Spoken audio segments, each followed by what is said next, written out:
Namaskaram and good evening everyone to week 2 of Kerala Architecture Festival, commonly known as SPACES, a festival of culture, politics and design modeled after Kerala Literature Festival. I am Professor Michi Matthew, Principal, DC School of Architecture and Design, Trivandrum, and will be co-hosting this event tonight. Kerala Architecture Festival is an event promoted by Kizhakemuri Foundation, DC Schools of Architecture and Design, both Trivandrum and Vagamon campuses, along with DC Books, on similar lines of Kerala Literature Festival, one of India's largest literature events. Today, we are putting the spotlight on the capital city of Trivandrum, life around the temple and urban form of Trivandrum Fort.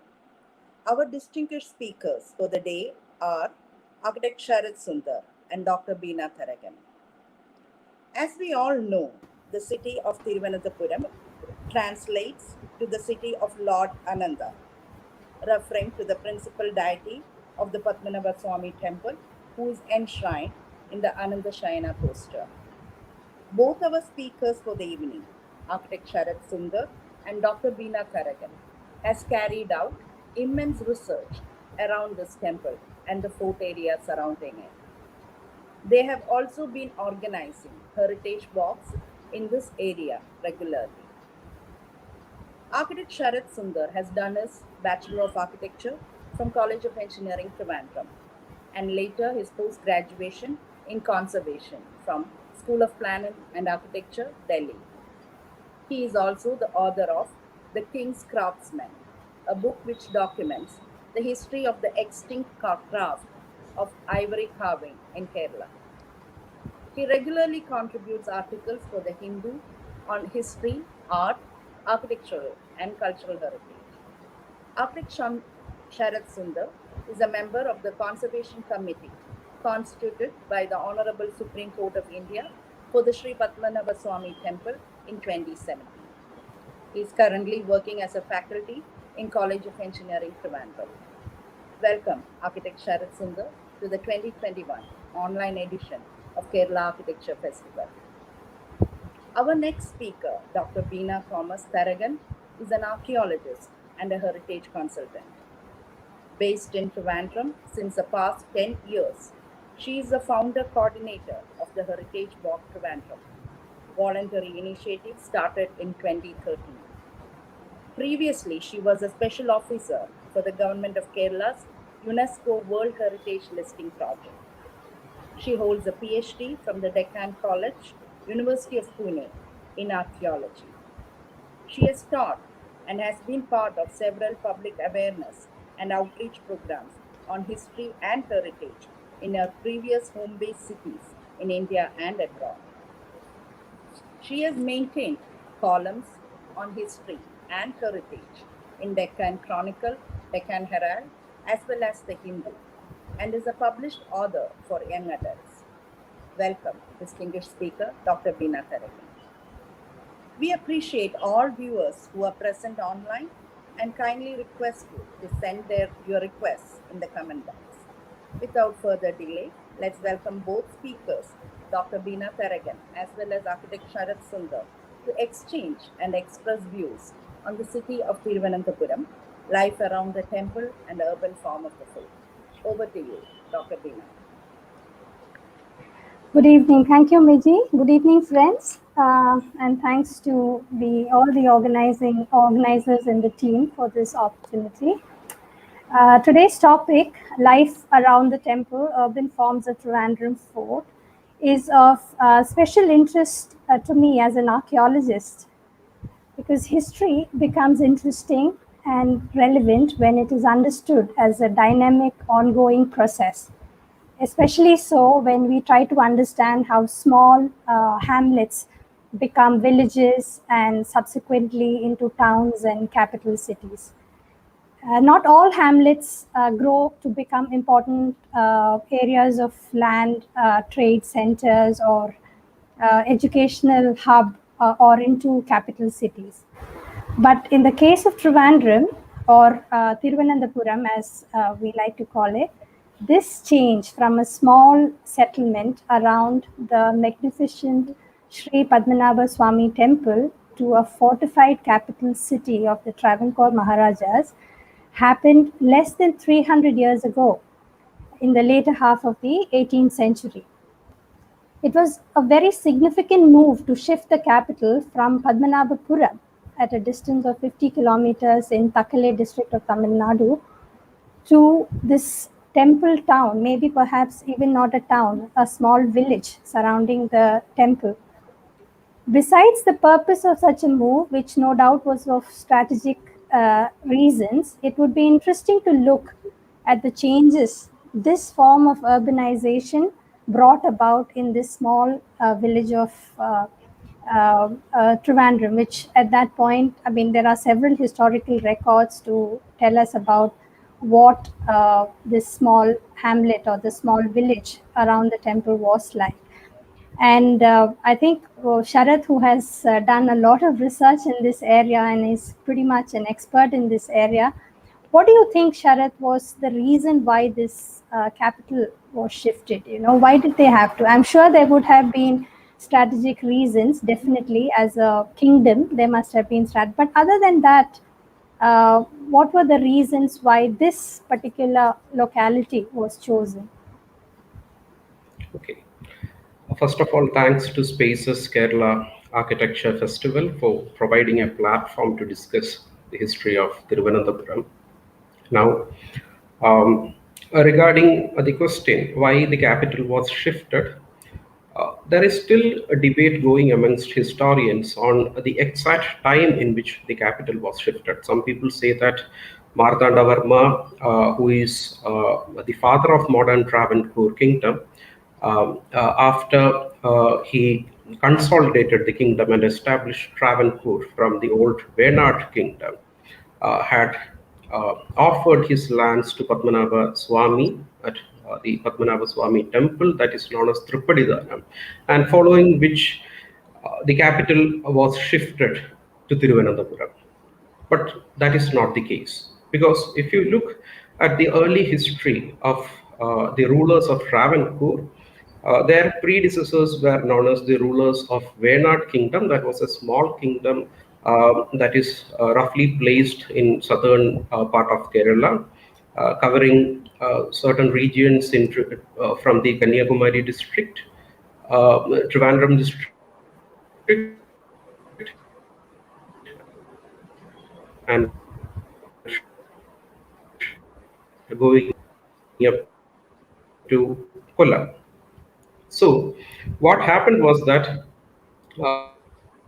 if you look at the distribution of power, then the Ilayaraja are the next in line to the throne, who will be the younger brother or a nephew of the Chirava Moopan. He was known as the Tripapur Moopan, and then there was the matriarch of the royal family, Venad royal family. So these three people were very important, and they often lived in different places. So the Chirava Moopan, in most cases, resided at Kollam because that was the capital of the Venad kingdom. So the main palaces and the administrative structures and those things were formed in Kollam. But what was happening in southern part of Venad kingdom is very interesting and important for our discussion, because the southern section was handed over to this Tripapur Moopan. So he was the one who actually looked after the important temples and the palaces in the south. So Padmanabhapuram and some places near Padmanabhapuram like Keralapuram were very, very important strategic locations for the Venad rulers, because they were in charge of a very fertile land that was known as Nanjinad. And almost all the superpowers in the south, like Cholas and the Pandyas, they were always fighting for this fertile land. And therefore, it was crucial for the Venad rulers to establish palaces and forts near Nanjinad and to check on invasions. So this Tripapur movement was often placed there in the south. He maintained his army there, and that is why, if you look at old records of Padmanabhapuram Palace, it is known as Pada Veed. Pada means army, a place where you have your garrison or army is stationed. So that was the status of Padmanabhapuram. But gradually, um, uh, Trivandrum rose in prominence. There are many reasons why Trivandrum rose in prominence. One of the reasons, of course, is the presence of the temple. The temple is very old. We have references from 8th century CE at least, stating the presence of a very strong Vaishnavite temple in Thiruvananthapuram. So the temple was, of course, famous. And then when the temple grew in stature, there was a need to focus on Thiruvananthapuram. And if you look at the political situation also, the southern sections of Venad kingdom were comparatively enjoying a relatively a peaceful disposition during 18th century. So the rulers actually turned to Thiruvananthapuram. And one more 18th century, if you look at Venad kingdom, you have the Chirava Moopan residing at Kollam. Then you have the matriarch residing at Attingal, and then you have the Tripapur Moopan residing in the southern province, that is Padmanabhapuram and Keralapuram, and Iranial palaces and all came under Tripapur Moopan. With respect to all these places, Thiruvananthapuram is a strategic location because if you see the map of Kerala or Thiruvananthapuram and Kollam and mark all these palaces, you will see that it is centrally placed. So it was essential that the rulers should concentrate more on this particular place so that they were able to control all the other sections, all the other places in their kingdom. But of course, the change or the shift in capital happened after Martandavarma, because generally shifted the capital from Padmanabhapuram to Thiruvananthapuram. That is wrong, because Martandavarma, when he started the reconstruction of Padmanabha Swami temple and the construction of the fort walls in Thiruvananthapuram, and he also reconstructed several minor temples and palaces in Thiruvananthapuram. But at the same time, he reconstructed Padmanabhapuram and the palace there. The Padmanabhapuram fort walls were strengthened and reconstructed using stone. And in fact, if you look at later records also, there are many interesting records from the time of Dharmaraja, who was the successor of Martandavarma. He usually resided at Padmanabhapuram Palace.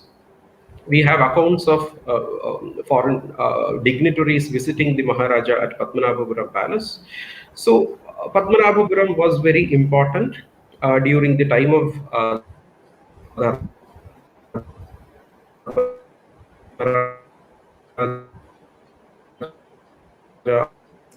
also. Hello. Is there a network problem? But later on, what happened was, Yeah.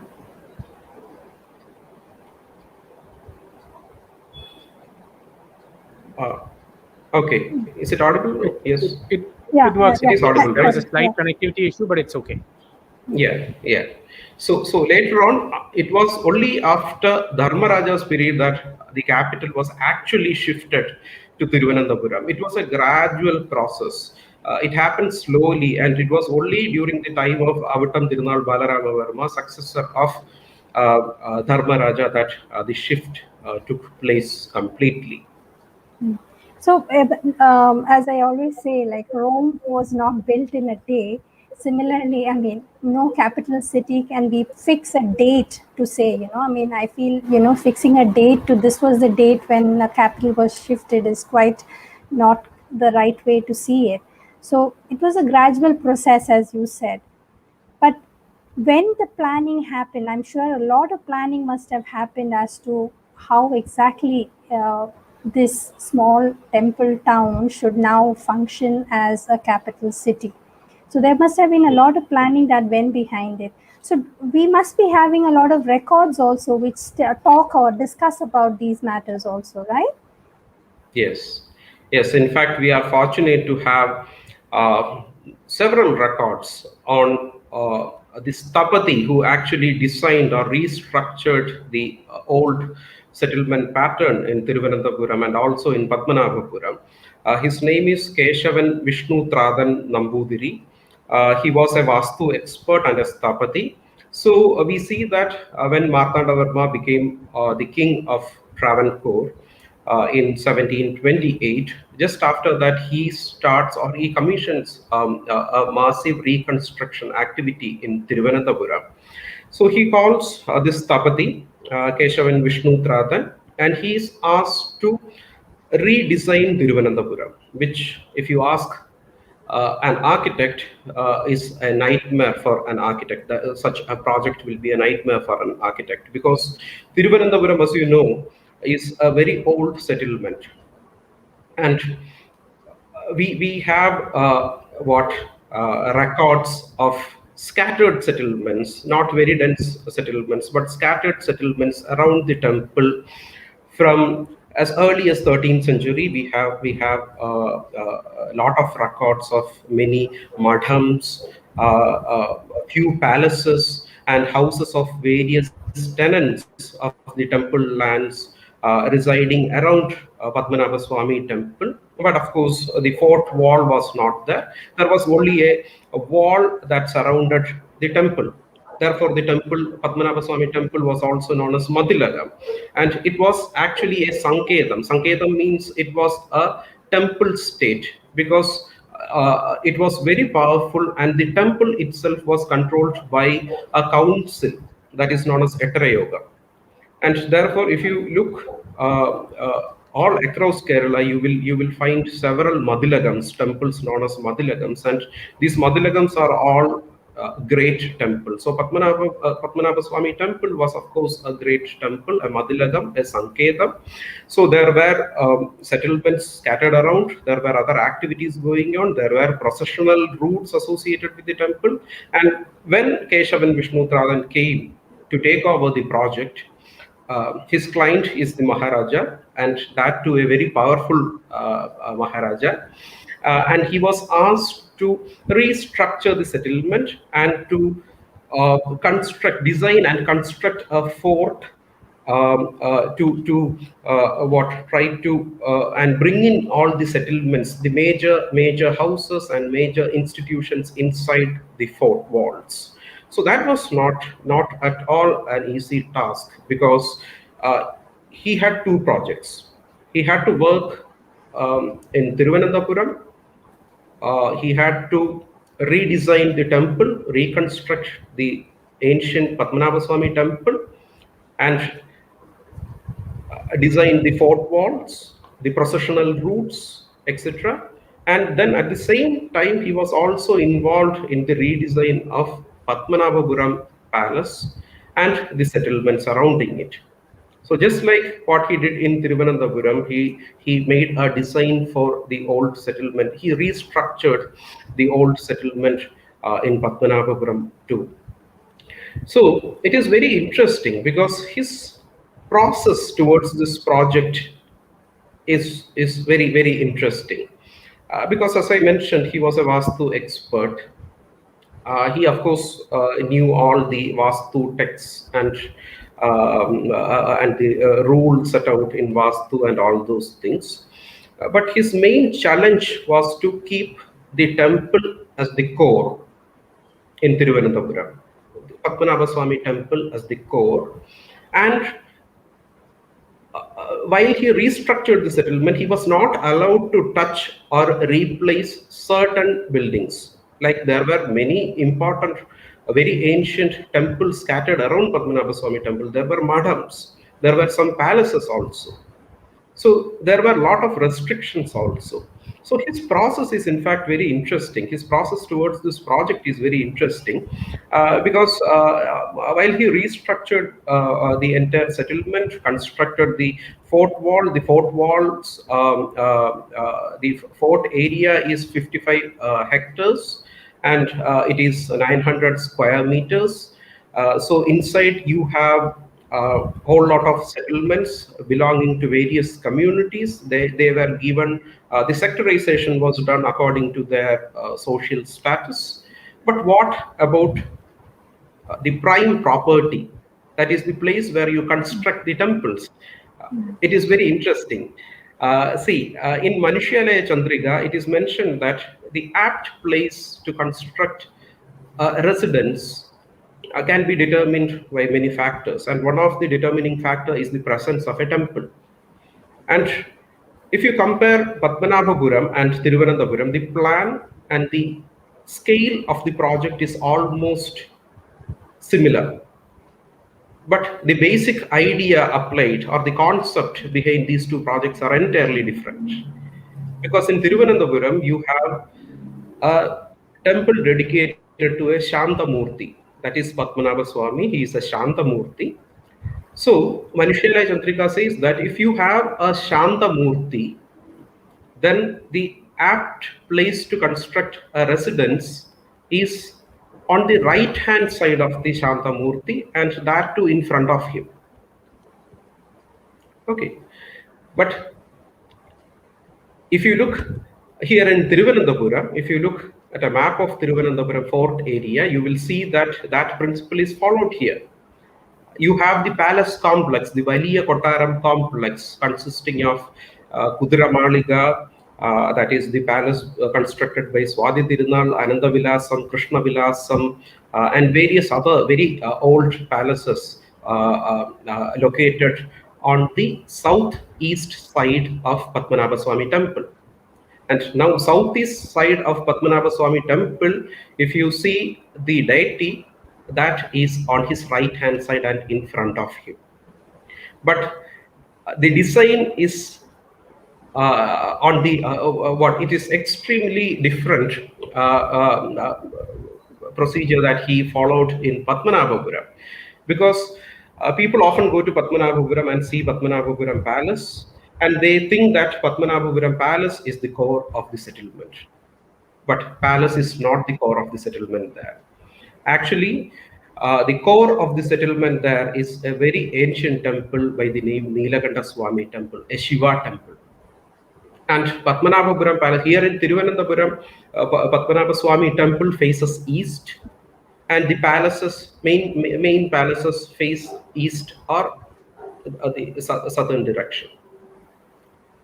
But when you look at Padmanabhapuram, the palace faces west, and the main entry to the fort is on the western side. But the core, as I mentioned, is a Shiva temple, and Shiva is a Ugramurti, just opposite of what you have in Thiruvananthapuram.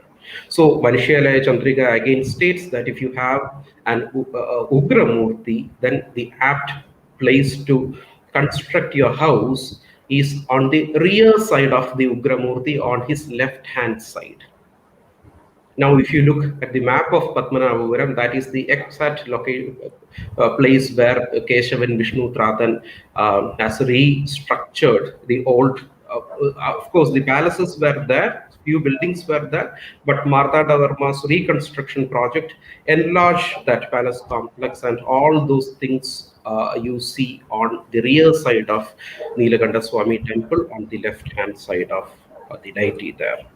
So these are very interesting things that you, some of the details you will get to see in the Madhulagam records. Madhulagam records are the records, very detailed records, or day-to-day accounts pertaining to the Madhulagam, that is Padmanabha Swami temple. We have records from 13th century CE.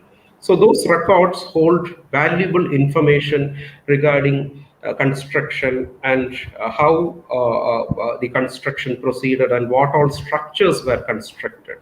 Now, this was an interesting thing that I wanted to share. Yeah, this is very interesting because we go into the intricacies of how the details, the Vastu details which they followed, and which was very clearly indicated in the records, and they tried all, which was very specifically charted out everywhere. But simultaneously, this is an interesting time in Kerala, especially with all the Western influences which were making. They started making inroads many centuries ago. But then this was a time when these Western influences were very prevalent in other areas. For say instance, in Kollam, near Kollam, Tangasheri near Kollam, these influences were very prevalent.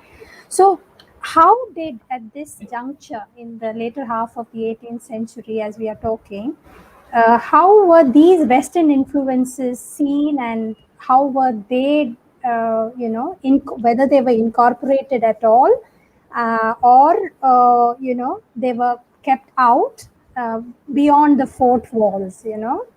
How was it?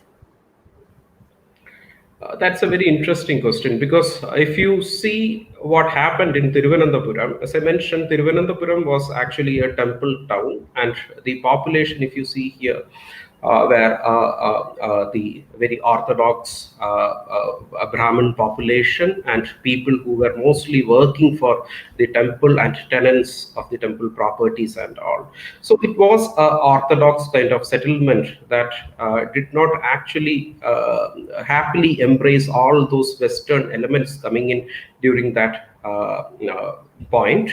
But if you look at Padmanabhapuram, the Padmanabhapuram Palace complex is seen as a very good specimen of traditional Kerala architecture, and that too, the timber architecture that was very unique to southern part of Kerala. You get to see wonderful creations there in Padmanabhapuram.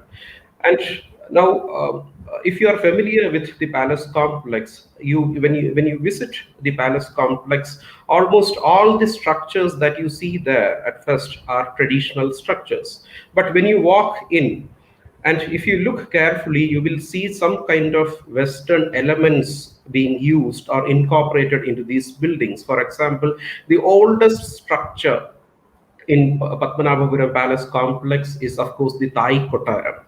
Thai Kottaram is the mother structure. That means that was the core structure, or this very first structure that was ever erected in that complex. And all the other structures were added on at a later period. We are fortunate to have that core structure, the Thai Kottara, which is a double-storied structure with a courtyard in the center. But when you climb the stairs and see the first floor, you will be surprised to see mother of pearls being used in the shutters there. And that is actually wonderful, because you in some sections you have the very old window panes with mother of pearl shutters. This is influence from the West.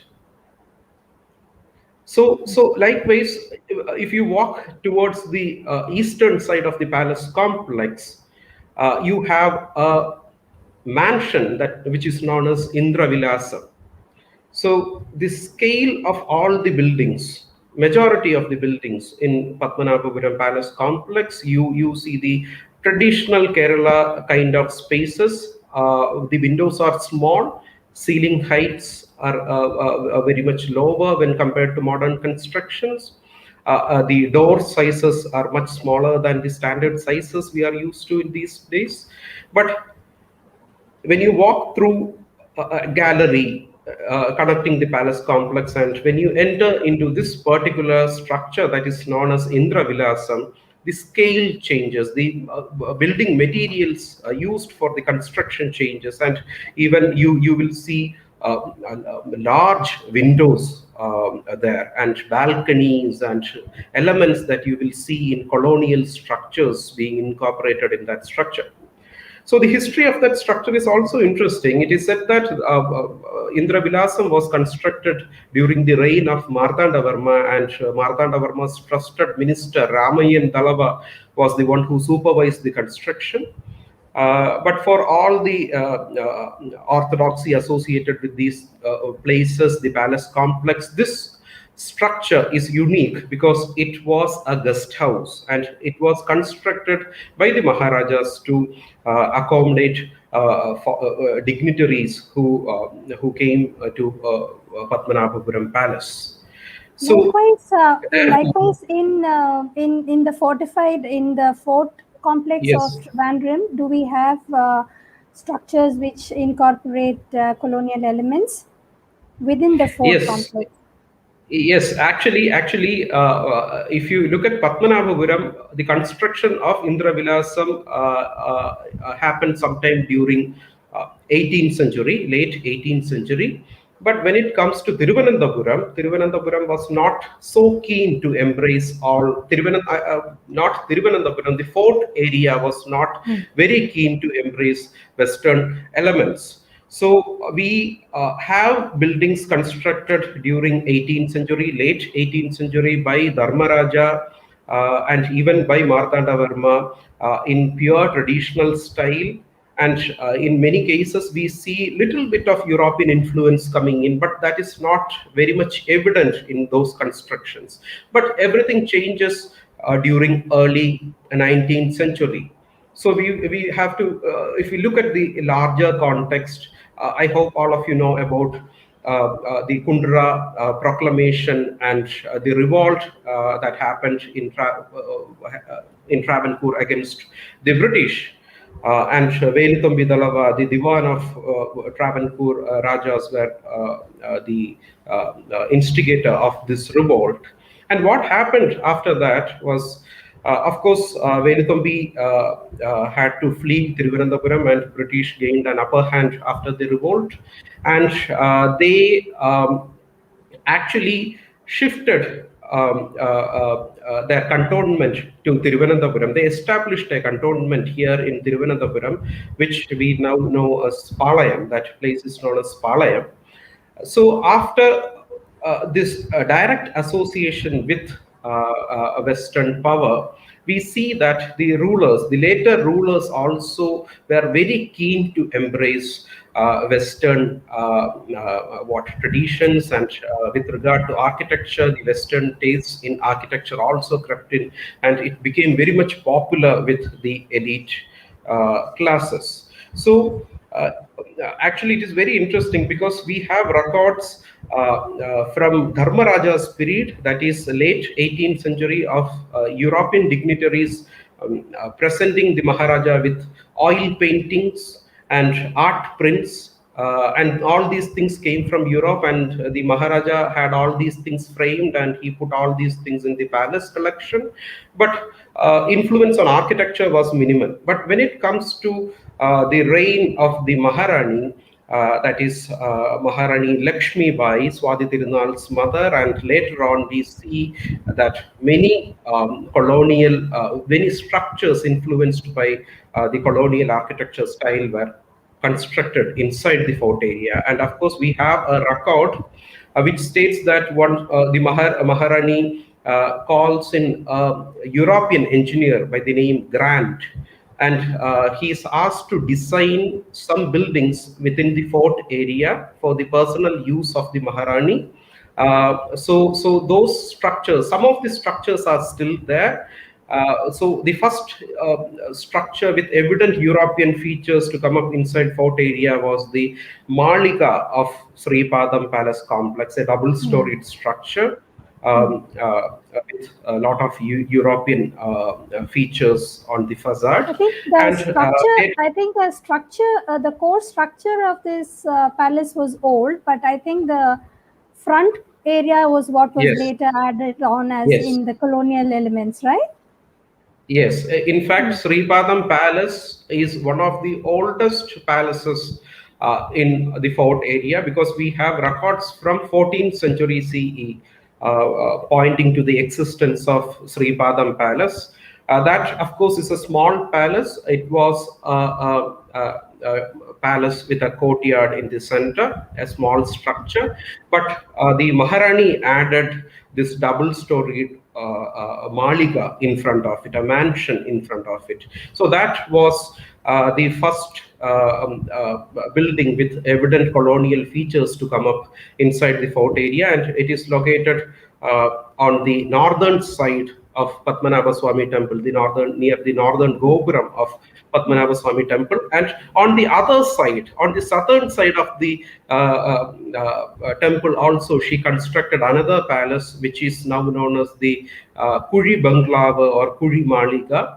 That is also a structure that was used by the Maharani, and you see very evident European elements, and even the scale of the building and the ceiling height and the size of the openings. And louvers, windows and doors with louvers also came in during that point of time in Travancore. So, we can say that from the early 19th century is when we start seeing, maybe can we call it a second phase of urbanization of modern Trivandrum, wherein the city spills beyond the fortified area, where the city grows beyond the fortified area. Yes, yes. Because what happens after 19th century is that, see, the fort, when it was designed by Keshavan Vishnu Tratan in later part of 18th century, the size of the settlements were much smaller. But when the capital was shifted, a lot of people came to Thiruvananthapuram, and they constructed houses inside the fort area and around the fort area. And gradually, during Swathi Tirunal's time, we see that the administrative core was shifted from Kollam to Thiruvananthapuram, and that too inside the fort area. And the fort area did not have that much of open spaces. So by say 1850s, there was dire need to move out of fort area. There was no space inside the fort walls. So therefore, if we look at the trend of urbanization that started from early 19th century onwards, we see evident the constructions or tangents from mid 19th century. And we see the Huzur Kacheri, that is the secretariat structure that was constructed in 1860s, being moved from the interior of the fort and transferred to higher terrain outside the fort walls. But even before that, Swathi Tirunal's younger brother, Uttram Tirunal Martanda Varma, he actually shifted some of the offices to outside the fort, and in fact that structure, which was known as the Ana Kacheri, was located in a plot just next to the secretariat building, but that structure is not there anymore. Also, many of the officials, the British officials, also set up their beautiful bungalows, right? We have, like, for instance, the Barton Hill, the bungalow at the Barton Hill, or the Women's College, which was also part of a residence of a British physician. So all these, as the city expands, a lot of infrastructural work also, as in roads, were needed, wherein they had to be connected to the fort area also, or was it completely cut away from the fort area? Okay, if you look at Thiruvananthapuram, not the fort area, if you look at Thiruvananthapuram and the trends of urbanization in Thiruvananthapuram, in a historical perspective, you will see that Thiruvananthapuram has got what the Britishers call the native core. That is a Padmanabha Swami temple and the fort wall surrounding it, and you have densely packed agraharams and all those things. And if you look at that settlement, you see on the eastern side there is Chala Bazaar, which is still there, and it is very much part of the old settlement pattern. And on the western side there is this Arat route which connects to Shangamukham Palace and the Shangamukham beach. So that was the native code for the British officials. So what happened was that after early 19th century, after the Kundra proclamation and the revolt and all those things, I mentioned that the cantonment was established in Palayam. And therefore, the European settlers, when they came to Thiruvananthapuram, they established their settlements around cantonment area. So if you look at the Cantonment Act of 1850s, it is clearly mentioned that this is not applicable only in Thiruvananthapuram or in South India. It was applicable throughout the country.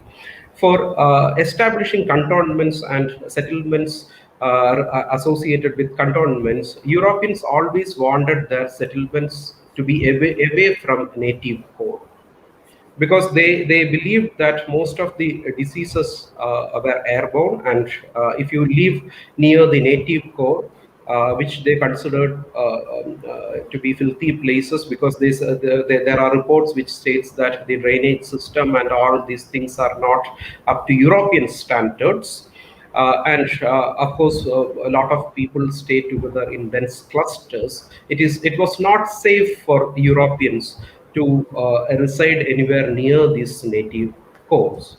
So But I therefore, guess they it always, worked. It worked both ways also, no? For yes, the yes, traditional settlers also, they didn't want to mingle freely with yeah, them. They wanted to yeah, yes. maintain Even their purity traditional and settlers, they distance. did not Yeah, want to interfere with yeah, the European settlements. That is yeah. actually very interesting, because, as I mentioned, you have a Chala Bazaar, which is a market for the native population. And when the Europeans came, the Maharani issues order to establish a Palaya separate market. market. Palaya. Yes, Uh, at because Palaya. because Chala Bazaar primarily provides commodities and goods for a temples-centric population. Yeah, So non-vegetarian things, flesh, fish, and all these things were not available in Chala Bazaar. But Europeans wanted all those things. So yeah. the Maharani established another Another market. market, which is now known as Connemara Market in cantonment area, that is Palaya. So coming back to our point, the Europeans, when they established their settlements, they always wanted to construct their bungalows on higher terrains. But gradually, what we see is that this this particular thing of constructing buildings on higher terrains, on hilltops, was taken on by the rulers as well. Because from 1930s onwards, we see Swati Tirunal constructing palaces and hunting lodges on higher terrains, like you have Kanagakunna, and moving further towards the east, we see Vellayambalam Kunna, we have Kavadiyar Kunna, which is another hill, then we have Tirumala Kunna, and on top of all these hills, small palaces were constructed by the local rulers as well. So therefore, if you look at the urban history, or the history of urbanization in Thiruvananthapuram, in a historical perspective, we see these two distinct kind of settlements on the native core and the colonial core.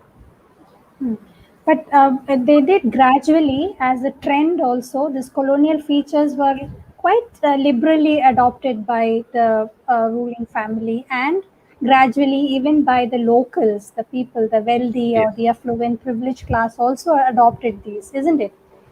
Yes, yes. Actually, when the rulers followed that particular style, then first the elite aristocratic clan, members of aristocratic clan, they followed the trend. And if you see the later growth of Thiruvananthapuram city, and if you look at Vellayambalam area, you have the Kavadiyar Kunnu Palace, which is the present Kavadiyar Palace. And near Kavadiyar Palace, there are many other structures like the Belhaven, the Manmohan Bangla, and Diamond Hill. And all these structures were not owned by the royal family. Diamond Hill was a mansion constructed by Diwan Nanubulla, the Diwan or Prime Minister. And you have other members of the aristocratic clan following that trend. And Diwan Ramarao, who was Diwan to Srimulam Tirunal, later on constructed his residence on another hilltop. So the trend was followed. And what about the structures within the fortified area? Even now, are those as you mentioned, the sections were made. No, we have the agraharams to one side. Are they still being maintained in the same manner? Okay. Actually, the sectorization done by Keshav and Vishnu Radhan Nambudiri was actually intact till maybe till early 19th century. But regarding agraharams, as I mentioned, when the capital was shifted and when Martanda Varma reconstructed Padmanabha Swami temple, lot of Brahmins from various places in Tamil Nadu shifted to Thiruvananthapuram, and they were all welcomed here. And these people, some of them were renowned scholars. Like if you go to the Ramavarmapuram Gramam, that lies just outside the fort wall on the southern side. You have the family of the Ganapadigal. They were great scholars, Vedic scholars. So people like Ganapadi families, great scholars also came, and many poor Brahmins also came. But all these people were welcomed, and they were given jobs in the temple or in the palace. So they set up residence in Thiruvananthapuram and inside the fort area or around fort area. So if you look at the present heritage concentration in fort area, the largest number of heritage components are domestic typologies, and that too agraharams. And agraharams are very much unique in with respect to traditional Kerala architecture and its typology, where we are used to the scattered typologies and scattered buildings inside a large plot of land, whereas in agraharams you have houses sharing walls, and it is a very linear kind of typology. So the design and the orientation of these agraharams, it was actually very much associated with the temple. So if you go to fort area and see the pattern there, you can still see that Padmanabha Swami's temple is the core, and around the temple, along the processional routes, on four sides of the temple, you have agraharams. So agraharams are still there, but unfortunately, the heritage character is slowly transforming. But we do have hope, because around 2005, the fort area was designated as a heritage zone, and now we have heritage guidelines. And now, if you want to do some kind of renovation or reconstruction or any construction activity inside the heritage core, and if you are working on a heritage structure, then you need to follow the heritage guidelines. But as a conservation architect, how you would know how feasible are these guidelines? How can ordinary citizens? Is it possible for them to keep in mind these guidelines and continue to live in old and weak structures? Or I mean, is it? It's a practical problem, you know. So how do they go about this? That's a very difficult question to answer, because see, as I mentioned, these agraharams, some of the agraharams are very old. You have agraharams dating back to 200 years, and some of the agraharams are new, relatively new, constructed in 1930s and 40s. But all these properties are private properties. So when you want to impose some kind of heritage guidelines or rules, it is very difficult, especially with private properties, because first of all you need to create an awareness amongst people. That is very important. And that awareness creation part, unfortunately, in mostly in India, we see that section, that part is not done properly. So probably if you want to enforce all these things on those properties, first you should go about with an awareness program. You should tell them about the history of the place and the importance of these structures they live in, and in that way you will create a sense of pride in the honors. Only with such a measure can we go about saving these structures in the fort area. I guess that's where initiatives like the Heritage Walk to Trivandrum becomes Yes, important, wherein at least we can spread the awareness about it. But then I still feel, as a regular common citizen, it is still a very difficult thing for expecting people to, continue to live in old and weak structures and shell out money from their own pockets, which is quite difficult sometimes to, maintain the structure in the way it is. So that's when you end up having people do away with wood and timber and tiles, and they go for modern construction. I think there needs to be. I feel there's various ways that government also can intervene and try to help in the maintenance of these private properties, so that they are maintained as heritage streets and heritage sections or sectors, wherein the common citizen also can maintain the structures the way they are with some financial help from the government. Otherwise, it's too much of a burden, don't you think? yes, yes, yes, I agree. Yeah, yeah. So even recently, when we were talking about how even public structures like churches and mosques, etc., there's a big talk and debate on how old churches and mosques are being demolished with on the request of the congregation themselves. The people of the church or the mosque want it to be renovated in the latest trends with concrete and granite and stuff like that.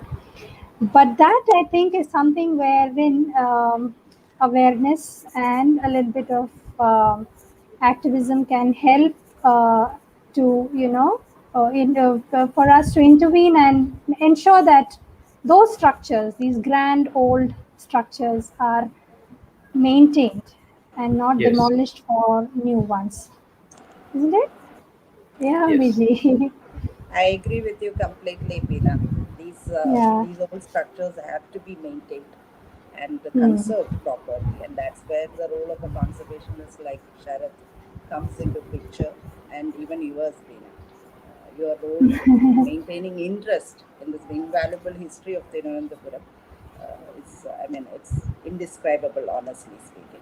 Yeah. At this juncture, I would like to request all viewers present online to send in your queries into the comment box in whichever medium you're watching, whether it's YouTube or Facebook.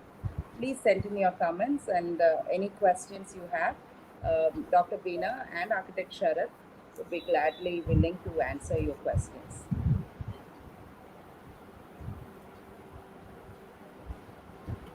we have a question from Rajesh. Why the name Putan Street?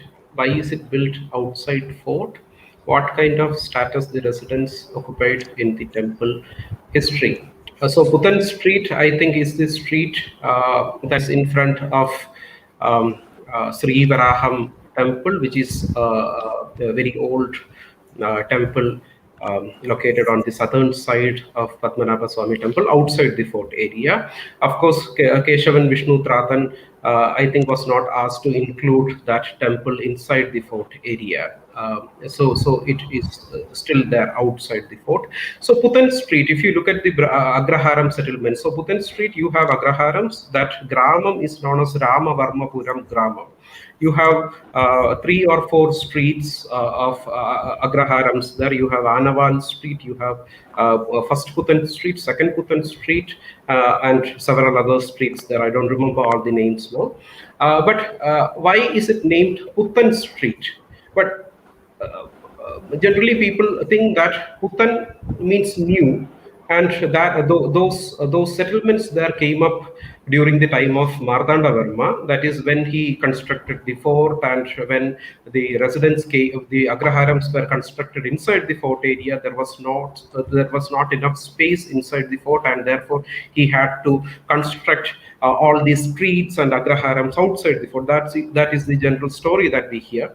But if you look at Madhulagam records, in fact, you see that there was a very old agraharam settlement in that region, and Puttan Street was actually restructured, and the old name we don't know.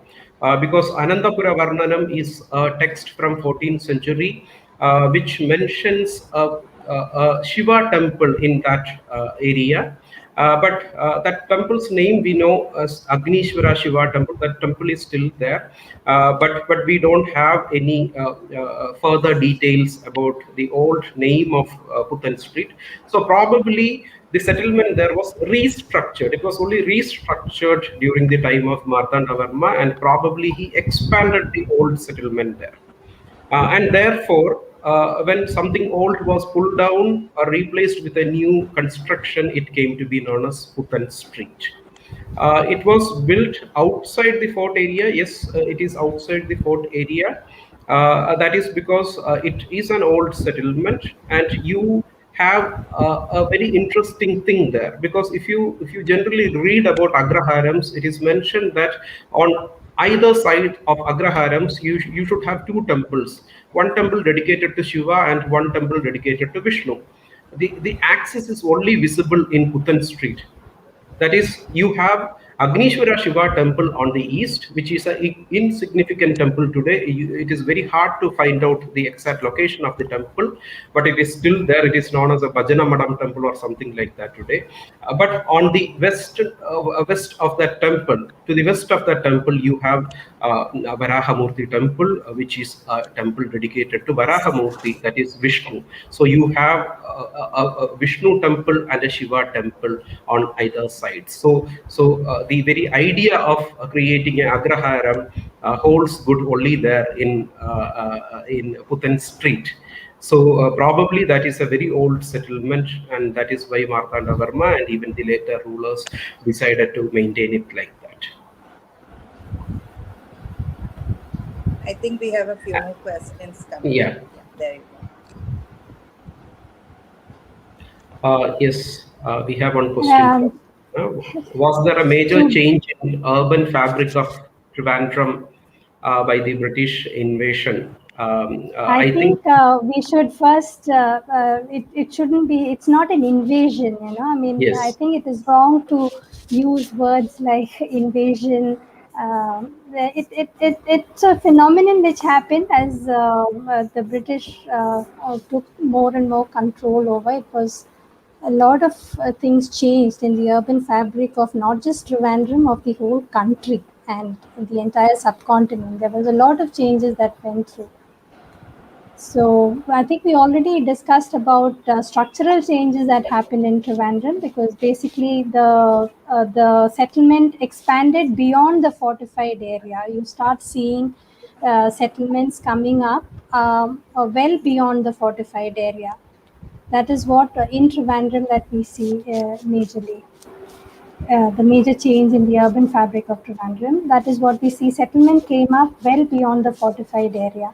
And of course, there were a lot of cultural changes, trends, and evolution of the society at large that happened. So that is definitely a change which comes about when you have colonial powers overseeing us. Those changes are definitely there. Yeah.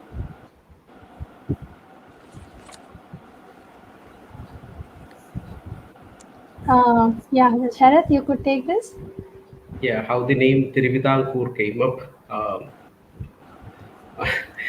So Thirividankur, actually the old name of Thirividankur was Sri Vazhum Kod, or that was the name, and If we go on explaining the details of how the name changed and all, we would probably need another session like this on this particular topic.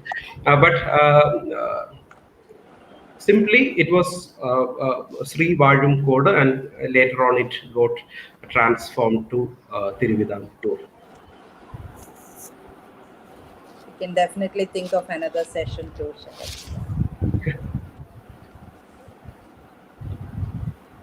There existed an architecture style from East Fort to Kabdiyar Palace, but now some of the buildings have been demolished and new buildings are being constructed. Yes, that is true. The colonial character that I think it is still very much visible in that stretch, because we have all those grand constructions starting with the Secretariat, then VJT Hall, the University College, then the Vernacular Department of University College, and